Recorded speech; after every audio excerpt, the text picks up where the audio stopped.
ఒక్కొక్కసారి మా ఆయన చూస్తే చాలా కోపం వచ్చేస్తుందండి. ఏం చేస్తాము, వీడియో ఎండింగ్ వరకు చూడండి, ఎందుకు కోపం వచ్చిందో క్లియారిటీ అయితే ఇస్తాను. ఈరోజు కార్తీక సోమవారం కదా, ఉదయాన్నే లేసి గుడికి వెళ్దాము, ఇద్దరం వెళ్ళాము. ఇంకా సాయంత్రం కానీ వెళ్ళి దీపం పెట్టుకొని వద్దాము అని చెప్తే సరే వెళ్దాంలే అన్నాడు. ఇంకా వెళ్దామనేసి నేను త్వరగా ఇంట్లో పనులన్నీ కంప్లీట్ చేసుకొని పిల్లలకి అన్నం తినిపించుకొని 8కి వెళ్దాం అనుకున్నాము. ఆకాశ దీపం పెడతారు కదా, ఆకాశ దీపానికి వెళ్దాము అని చెప్తే శివాలయం ఓకే అన్నాడు. ఇంకా తర్వాత కరెక్ట్గా 7:30 అలా అయింది, పని అంతా అయిపోయింది. ఇంకా సరే రెడీ అవుదాము అని అంటే, లేదు నాకు ఇప్పుడు మీటింగ్ ఉందిలే, ఇంకా నాకు రాదు కుదరడము, ఇంక మేము వెళ్ళలేము కదా, దగ్గరేం కాదు, కొంచెం పెద్ద దూరం ఏం కాదు, కాకపోతే నైట్ టైం పిల్లల్ని తీసుకొని ఎలా వెళ్తాను, వెళ్ళలేను. ఇంక సరే అని గమ్ముగా ఉండవలసి వచ్చింది. ఏమీ అనలేను, ఇంకా ఏమంటాను, మీటింగ్ ఉంది అన్నప్పుడు ఇంకేం అనలేము, వీళ్ళని నమ్ముకుంటే ఇంతేను.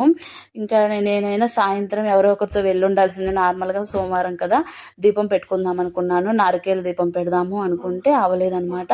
అట్లీస్ట్ ఇంట్లో అన్నా చేసుకొని ఉండాల్సింది. అప్పటికే 7:30 అయిపోయింది. ఇంకా 7:30 అయిపోయేసరికి ఇంకా ఆ టైంలో కానీ ఏం పెడతాం ఇంట్లో, ఇంకా నెక్స్ట్ సోమవారం అయినా పెట్టాలండి. ఈ సోమవారం నాకు రాసి పెట్టలేదు అనుకుంటాను, గుళ్ళో పెడదాం అనుకున్నాను, అందుకే అడిగాను, వెళ్దామంటే ఓకే అన్నాడు. ఇంకా అలా అయిందనమాట. నారికేల దీపం పెడితే చాలా మంచిదంటండి. లాస్ట్ ఇయర్ కానీ నేను పెట్టాను, ఈ ఇయర్ కానీ పెడదాం అనుకున్నాను. ఓకే నెక్స్ట్ సోమవారం కానీ ఉంది కదా, అప్పుడు పెడదాంలే అని ఇంకా కాంప్రమైజ్ అయిపోయాను అనమాట.